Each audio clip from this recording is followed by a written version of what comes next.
don't believe it. You cannot reverse gum recession. Hell no. That's a hell no too. Welcome to the most exciting episode in Be the Guru of Your Own Wellness.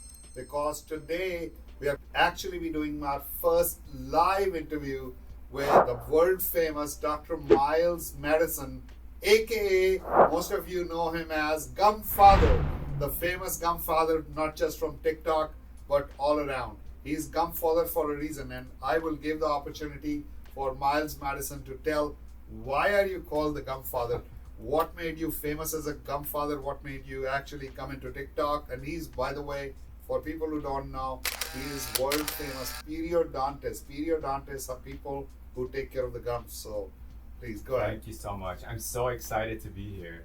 And I'm happy I'm like the first actual live host in this beautiful studio that you guys have. So Thank you. I'm very excited about it. The name Gumfather actually was kind of a serendipitous way that it came about. Is, you know, I was posting things on TikTok and some of my posts had gone viral, and one of my daughter's friends called and he had a question about his dental care, and he told my daughter, hey, is the Gumfather there? I want to talk to him. So as soon as I heard that, I was like, wow, that's such a cool moniker. I think I'm gonna adopt it. So that's how it became the Gumfather. So why gums? Why are gums even important? Because everybody wants to see the shiny teeth. Give us the importance of gums. Sure. So the gums and the bone that support the teeth are the foundation of a healthy, beautiful smile. Obviously, the teeth is what we focus on and is what people generally notice about somebody when they first meet them.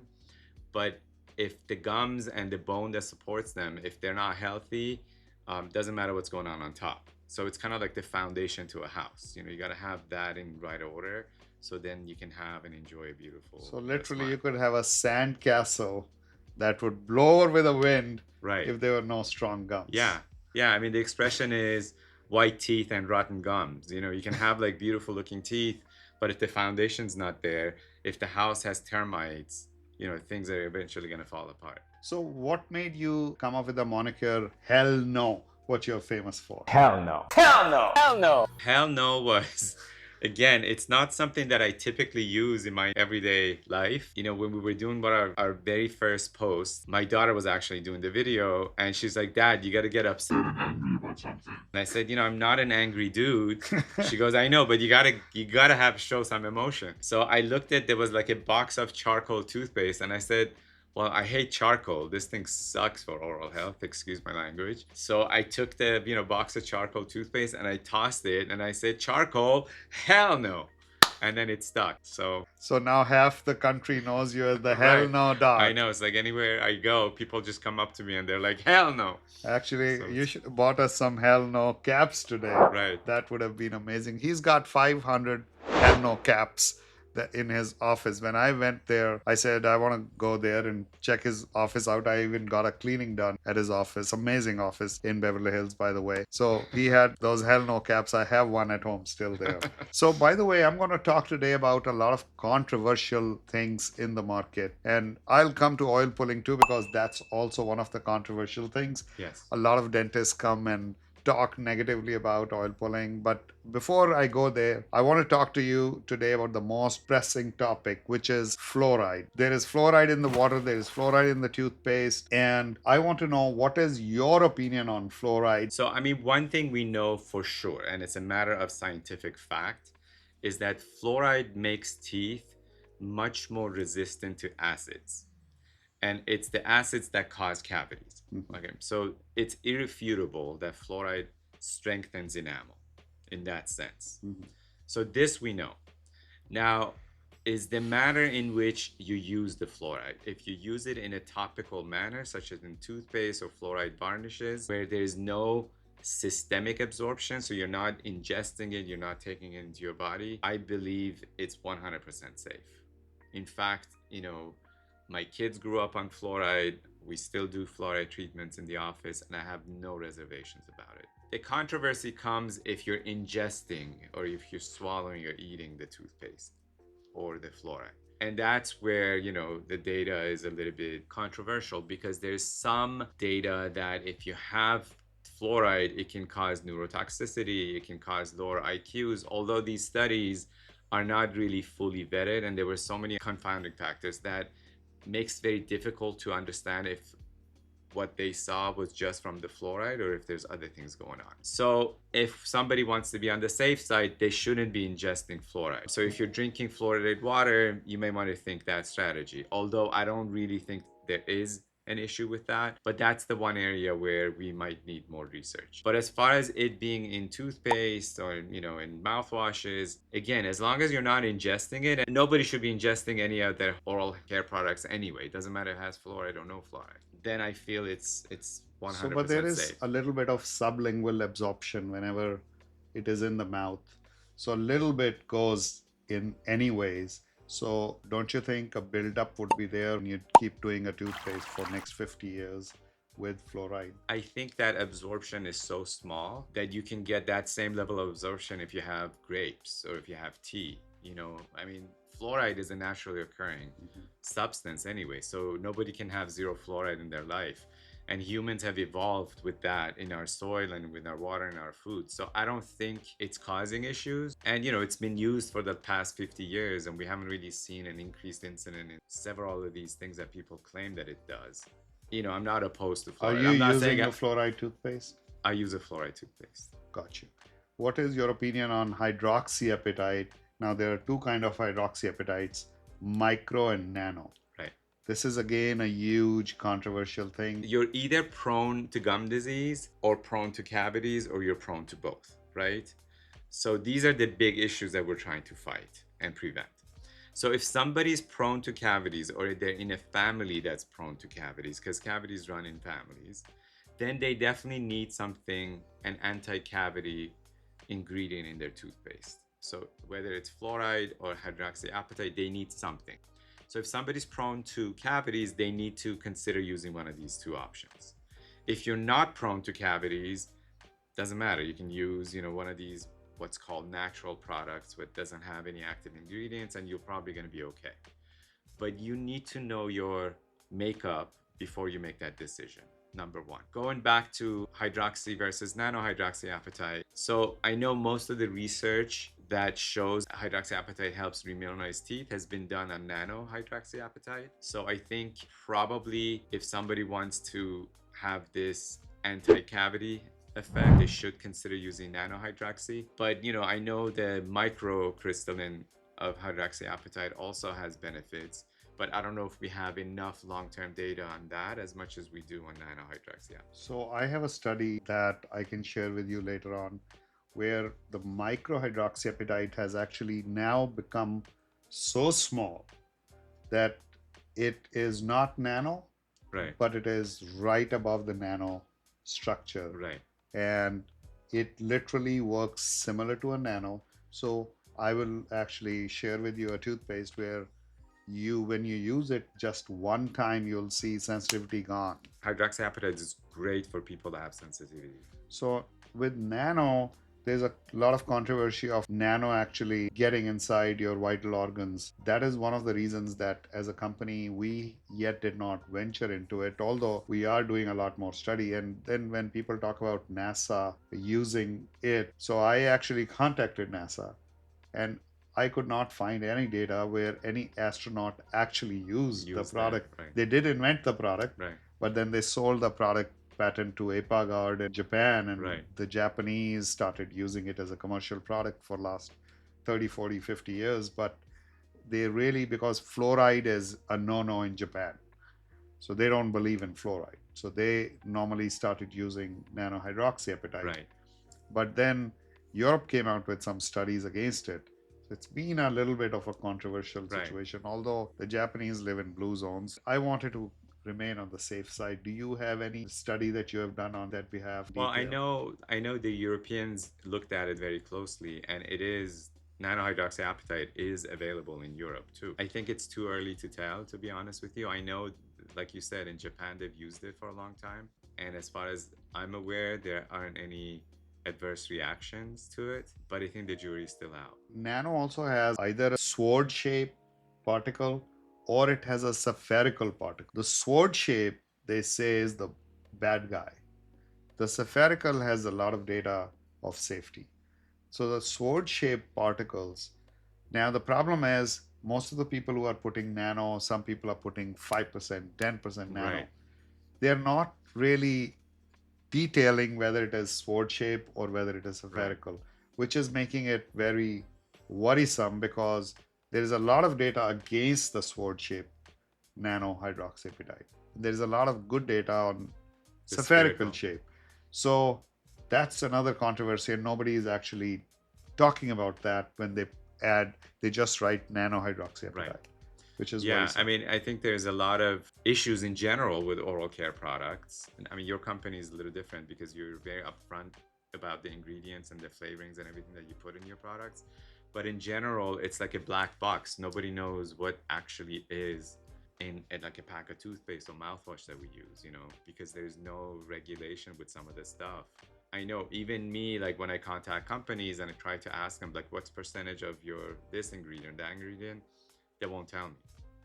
So, So sorry. yeah. So, this is an area that I think just by being transparent and talking about it, hopefully there'll be more awareness. So number two thing I want to talk about is xylitol. Yes. There is a couple of dentists who come on Instagram and talk so negatively about xylitol, and then there is certain older dentists who are all about xylitol. Right. And I personally have been using xylitol in all my products for a long, long, long time. Yes. And I use it every day. What is your take on xylitol? So, xylitol, I think, is one of the most underutilized products in dentistry. I'm all for it. As you know, xylitol specifically attacks strep mutans, which is the biggest bad guy when it comes to cavity causing agents. So it's great for that. We do a lot of salivary testing. So we actually see what composition of bacteria people have in their office. And if we put them on some sort of a xylitol product, we selectively reduce strep mutants and we leave everything else pretty That's intact. amazing. Right. So I'm a big fan of xylitol, but like you said, you got to have a certain concentration of the xylitol for it to be effective. I agree. Less than 10% is not, It's useless. It's right. like somebody came to me and said, I want a cup of tea, and what if I put a cup of tea with one dip in it and Right. gave it to you? It's not going to Yeah, be it's not tea. tea. That's So similarly, people put 0.5% xylitol Right. and they call it with xylitol. It's Right. useless. So you need a high percentage of xylitol Right. for it to work. Yes, that is also like proven that it does work. I think the controversy comes from there was some research that some of these sugar alcohols, which xylitol is a part of, can increase clotting in certain populations. But again, you got to be ingesting a large amount of xylitol. And like I said before, you don't want to be ingesting any of this stuff anyway. You want to spit out your mouthwash, you want to spit out your oil pulling, you want to spit out everything. So you shouldn't be ingesting a ton of this stuff anyway. And if you're following the directions properly, I don't see any issues. I agree. Even if you ingest salt water, that's Right. also going to mess you up.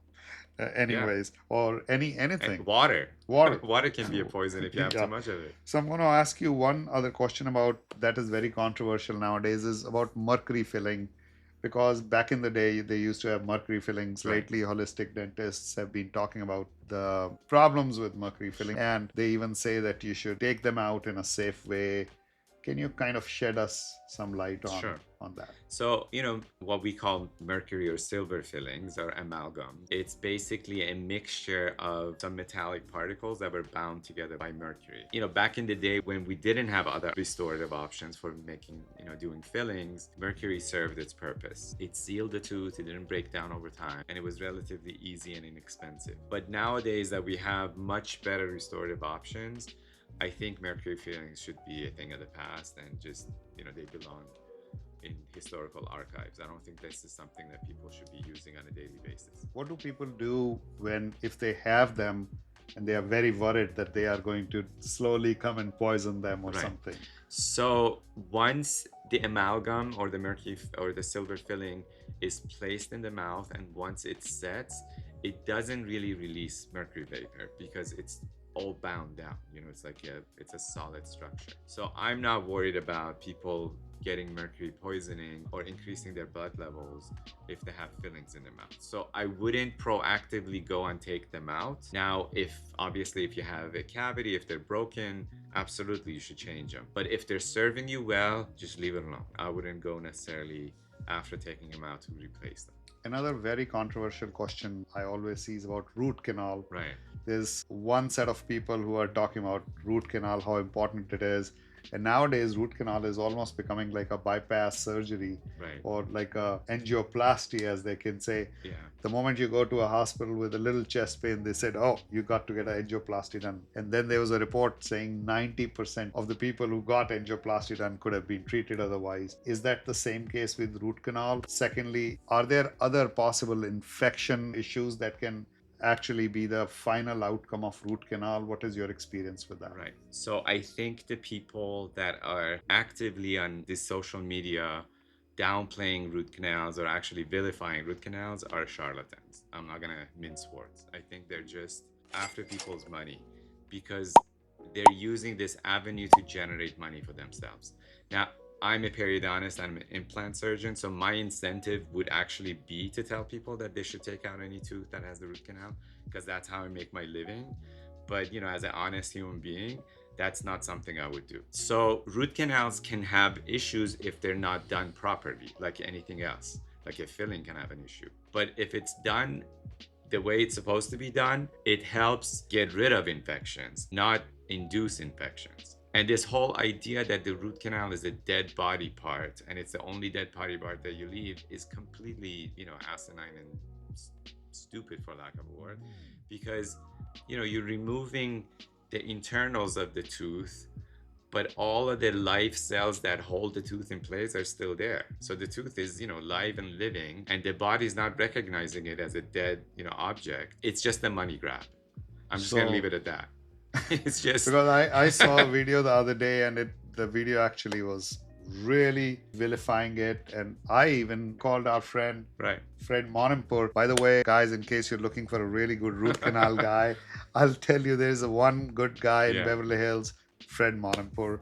He's also the best. Somebody who introduced Miles Madison to me first time. And if you're looking for implant or any type of gum issues, this is the best. Thank you. Another question I have is, when it comes to DIY dentistry, a lot of people have their own tools and all their stuff that they bring home, and they're trying to do stuff themselves. How dangerous could it be? Could it cause infections? Is it okay to do it? I'm not a fan. I think we go to school for like 10, 12 years and, through pretty intense training because this stuff's not easy to do. I've seen people cause serious damage to their own health and to their own teeth. So I would be very, very cautious following people's, some of these DIY dentists. And what about these teeth aligners? There's two companies. One is like Invisalign, which most dentists nowadays recommend using if you are trying to fix your teeth. Then there were other companies, which one of them has gotten bankrupt, I think.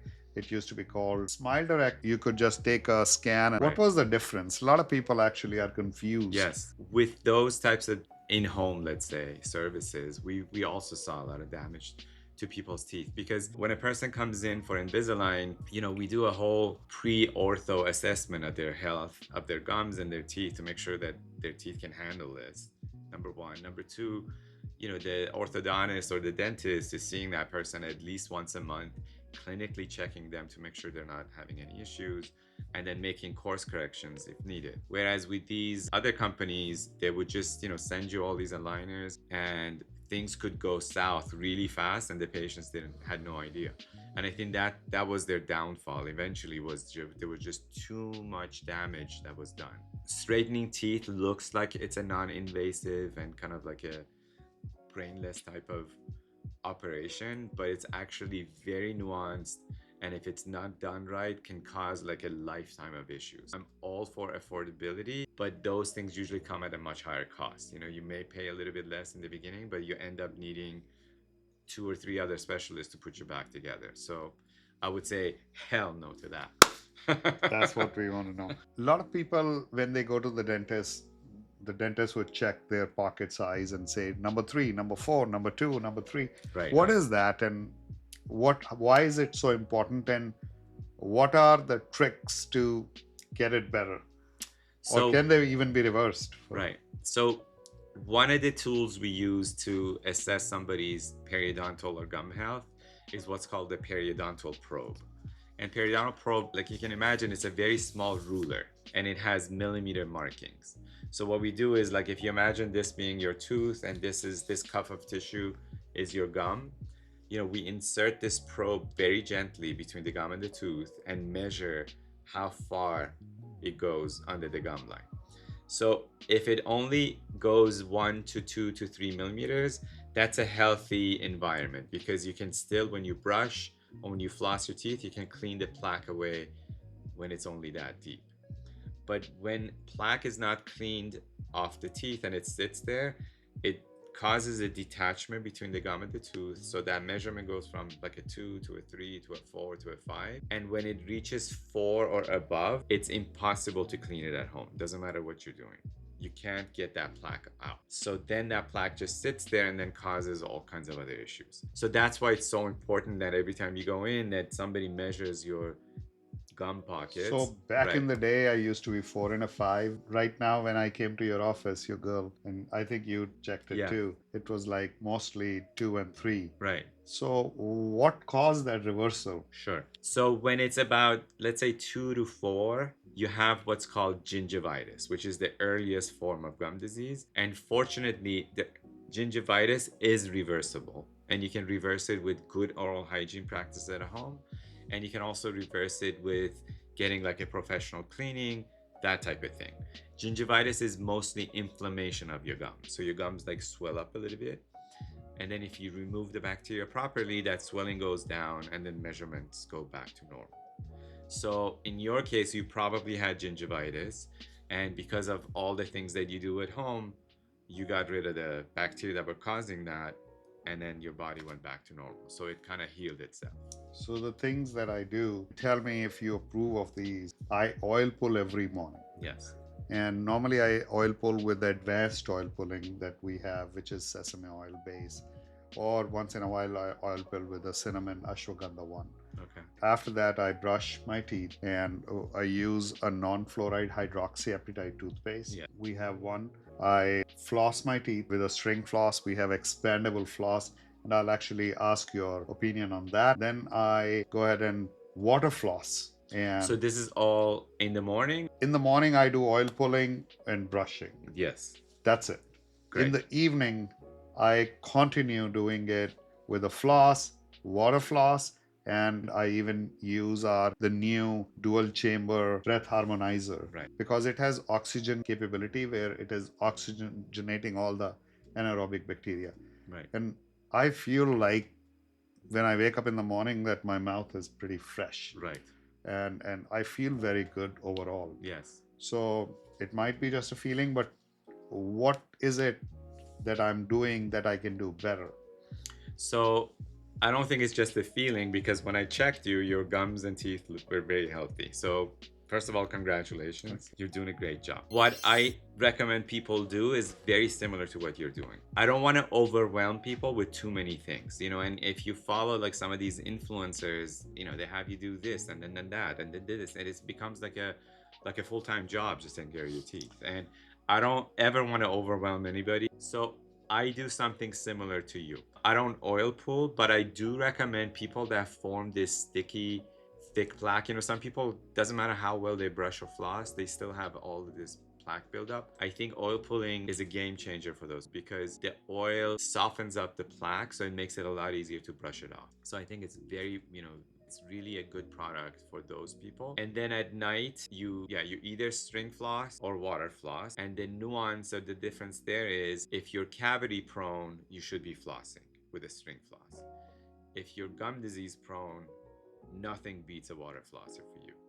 So people always ask, which one should I do, this one or that one? It really depends what your issue is. I do both. Right. And if you can do both, that's even better. And then you brush your teeth and then you can use some, a mouthwash like you're using. If you're having, bad breath issues, or, if you're having cavities, you can then use a mouthwash that has something that will help fight those issues. So you're doing everything exactly like how you should be The doing. reason I started doing the water flosser was because whenever even I used the string floss, I did not go under the gum. Right. I did it by tick tick, Right. like click click, even though I wanted to do under the gum, but Right. it was impossible. So flossing is a very difficult thing to teach. In fact, there's a bunch of studies that show that only 10 to 15% of people, even after we teach them how to do it, actually do it the right way. So because of that, I think water flossing It's game changer. Yes, it's way easier to water floss effectively than to floss. So in my practice, everybody uses an electric toothbrush and everybody uses a water flosser. So again, a very interesting question. Electric toothbrush versus a manual toothbrush like butter on gums. Yes. I personally... Which I love.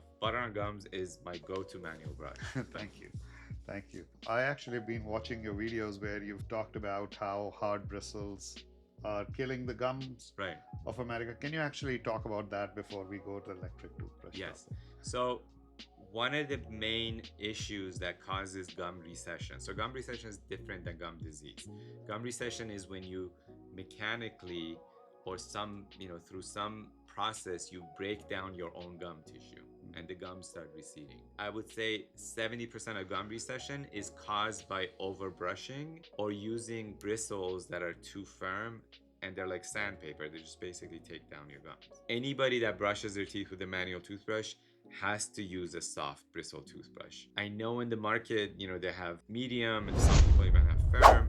There's no reason to use those ever. Those are causing harm. So the soft and like the butter on gum brushes like that, I'm a huge fan because it cleans effectively, but it's not damaging your teeth and your gums. So my dad used to actually say, don't scrub, just rub. Right. People don't realize they've got to use a toothbrush twice a day for a lifetime. And after 30,000-40,000 usages, that scrubbing takes the toll on enamel, which cannot be replaced, and gums, which cannot be replaced unless you do surgery on them. Which is another thing that some influencers on TikTok and Instagram talk about their system that can reverse gum recession. Don't believe it. You cannot reverse gum recession. Hell no. That's a hell no too.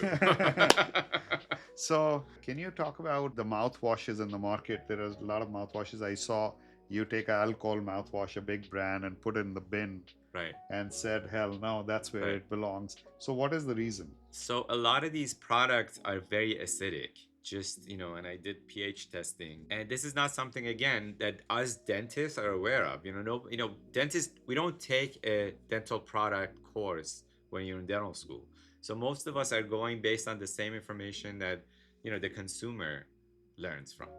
So, when these big brands spend all this money and they say, oh, this is the product that you should give your patients, as dentists, we're like, okay, they have the science, they have the, the technology. It must be good. But when you really look under the hood, you're like, oh my God, like, what is this? So a lot of these products are almost as acidic as vinegar. So if somebody's rinsing with it twice a day, they're destroying, their enamel, they're causing gum recession. So just from that point of view, it's a hell no. It's like you don't want to use acidic products every day, number one. Number two, having disinfectants in your oral care products. Like alcohol or anything that they claim kills 99.9% of your germs, that's a huge hell no. Because we know that the microbiome, which is the community of all the bacteria that live in the mouth, actually help us in many, many ways. And they're working with our body. And this idea that you're going to take a nuclear bomb to take care of, and eradicate 98% of the friends. Of your friends because you're after a couple of bad guys makes zero sense. And I think we've seen this toll that it's taken on the American oral health because, gum disease and cavities are 100% preventable. Yet 90% of the population has either gum disease or cavities. So something is totally off. So what is the reason that ADA, which is a huge organization, American Dental Organization... You're going to get me in trouble now. Okay, we won't talk about it. Okay, we can skip. No, it's okay. I'll answer that question. So why is it that ADA approves those big So brands. from my understanding is ADA seal of approval means that it's not causing harm, that it's safe to use. But if it is 2.7 or 3.4 pH, if it has 25% alcohol content or something that will kill 99.9% bad bacteria and kill your entire microbiome, how is it not causing harm, or is it actually not causing harm? You would have to ask the ADA that question. I don't know. Okay, ADA, this question is for you. I'm not going to go after that either. I want to stay in business still. So, that said, did we miss out on any other major Hell Nos? Can you list like 4 top Hell Nos? 4 top Hell Nos. Well, number 1 is the biggest Hell No is you shouldn't be using antiseptics on a regular basis. Now, if there is a need for antiseptic for maybe a week or 2 weeks to rebalance your microbiome because let's say your mouth has been taken over by bad bacteria, then you can use it. But using it long term for a lifetime, it's a huge hell no. One. Second thing is a lot of these whitening toothpaste are basically toothpaste that have a lot of abrasives in them, and they remove like some of the artificial stains that we have on our teeth, but they don't really remove the stains that go deeper. And in the long run, they can actually make our enamel more porous and more open for getting more stained. So most whitening toothpaste on the market are a big hell no also. No whitening, no, hell no. The next big thing is some of these at-home services that people are doing. Like I said, I'm all for affordability, but at what cost? I think it's better to let a professional take care of your healthcare than try to do it at home. And the last thing is, unfortunately, with social media, there's a lot of trends and there's a lot of people that are trying to sell you things. Their opening is, you shouldn't do this because this is gonna happen. But if you really look underneath the message, then they try to sell you something that's unproven, unsuccessful. And those guys as a whole, those influencers that are trying to trick people, that's a huge hell no. Thank you. This was amazing. Guys, it is important to know what you can use and what you cannot, because you got to be the guru of your own wellness at the end of the day. And before I actually come to the final conclusion, I would like to ask you 2 questions that are selfishly very important to me. Yes. Number 1, your point of view on oil pulling, and number 2, your point of view on mouth taping, because I'm doing both of these personally every single day, and I actually have seen benefit. For example, I was told by my original dentist to go to Fred Monampur, who's become a big friend, to go get root canal done. And after I rigorously started doing oil pulling, I was able to avoid it, and you can ask Fred about it. And I mouth tape, and I feel like I have much lesser dry mouth in the morning. I just feel I slept a little better. So do you think these are just TikTok trends, or do you feel there is some validity according to you? I've also shown you some clinicals on oil pulling. We are doing some clinicals here, but not yet in the hand. Let me start with mouth taping. So I'm a fan of mouth taping because nasal breathing is very important for our overall health. We know that if you breathe through your mouth, especially when you're sleeping, the nitric oxide levels of your body are much higher, and nitric oxide is what regulates our blood pressure and our overall well-being. So if the tape helps to not mouth breathe and breathe through your nose, then it's absolutely a huge benefit. And in fact, I mouth tape since for the past 3 or 4 months because I had gotten in the habit of breathing through my mouth, and not only was it drying out my mouth, but I wasn't really getting a restful sleep because I had to get up and have a sip of water. So since I started mouth taping, I sleep through the night and I'm much more refreshed in the morning. So I'm a huge fan. But like anything else, it's got its nuances. You can't just mouth tape if you have like sleep apnea or something like that. So in general, if you feel like you're opening your mouth too much, or you're waking up with dry mouth, I'm a huge fan. I love it. Hell yes. Yes. Okay. Big hell yes. What about this one? So oil pulling, like I said, I think it has a lot of benefits. I love that it's not an antiseptic. So it's not killing and wiping out the entire bacteria that are in the mouth. It probably is a little bit of a probiotic. So it actually feeds the good bacteria. And because it's oil, it emulsifies it. It kind of like breaks down the plaque. So it becomes easier to remove. So from that aspect, I love everything about oil pulling. Now, as far as the claims that it can reverse full-blown gum disease, it can reverse cavities, it can, do this and that, is not proven. Right. These claims aren't made by These you or are anybody all else. claims. Right. People who can go on internet and Right. say any kind of claims. I've never made any claims like that. Right. I understand. What I personally have felt is, let's say if I don't do it for a week, I still start to get a little sensitivity in Right. the area, one part of my mouth, and the moment I start it back, it's gone. Yeah. And I feel a much cleaner, Right. and I feel like I've actually really accomplished my entire mouth cleaning. Yeah. Another subset of patients that I recommend the oil pulling to is people that have dry mouth. Especially before bedtime, if they oil pull, it keeps their mouth lubricated overnight so they don't feel like everything's sticking together. So from that aspect, I really like this too. Thank you today for coming to our studios and actually blessing it. You're the first person thank you so much. in our studio, first professional. By the way, for all the listeners, in case you did not know, Dr. Miles Madison is on Beverly Drive in Beverly Hills. We're going to be putting his address in the comment section. We see patients, internationally, they come to Beverly Hills. I'm fortunate enough that, we're in that situation. But of course, you can visit me in my office or follow me on my socials on Instagram and TikTok at Dr. Miles Madison, where I post a lot about these things that we talked about. But this was absolutely a pleasure. I'm so happy I was here, and thank you for having me. Thank you for coming. Thank you.